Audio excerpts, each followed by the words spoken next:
There are two types of GE interaction. And madali lang itong maintindihan. The first one is what we call as crossover interaction. Now dito sa type na ito, yung genotypes natin or yung genetic blueprint ng ating halaman ranks differently across environments, showing significant performance changes. So for example, mayroon kang tomato variety, and let's say that is tomato variety A. Now, itong tomato variety A na to, they yield better kapag mataas ang temperature. So, si tomato variety A, mas maganda ang performance niya kapag mas mataas ang temperature.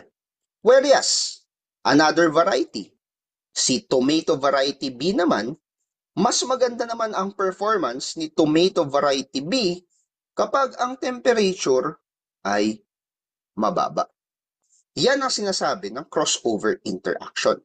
So si variety A, more than likely, gusto mong itanim yan, kung ang context ay Pilipinas, gusto mong itanim yan sa lowlands, kung saan mataas ang temperature. Kasi we know na variety A thrives well in higher temperature places. However, si variety B naman, itatanim mo yan sa highland conditions kung saan malamig. Why? Kasi maganda ang performance ni variety B kapag mababa ang temperature. So magkaiba ang performance ng dalawang variety na to, kaya the genotypes rank differently across environment. We call that as crossover interaction.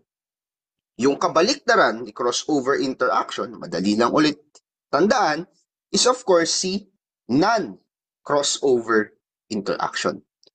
Now, in this type of GE interaction, medyo stable yung genotypes natin because it retains their rank across environment.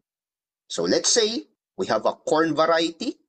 Now, itong corn variety A natin, whether ipunta mo siya sa fertile na location or medyo non-fertile location, it consistently outperforms other varieties. So kahit saang environment mo siya ipunta, mas maganda yung performance niya as compared to other varieties. Ang tawag natin sa type of interaction na yan is non-crossover interaction. Ibig sabihin, wala masyadong effect yung environment. The environment do not change the performance of your crop variety. Now, ang crossover interaction natin, ginagamit yan sa plant breeding, specifically when we want to develop a variety that is site-specific. For example, gusto natin magtanim, sabihin na natin, example lang, gusto natin magtanim ng strawberry sa mainit na lugar. We use this type of GE interaction, crossover interaction. We will be developing a strawberry na kayang mabuhay and kayang mag-yield ng mataas in places with high temperatures. So that is crossover interaction.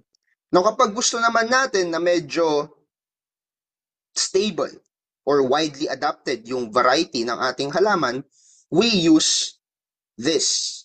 Diyan na pumapasok yung konsepto ng non-crossover interaction. So these are the two types of GE interaction.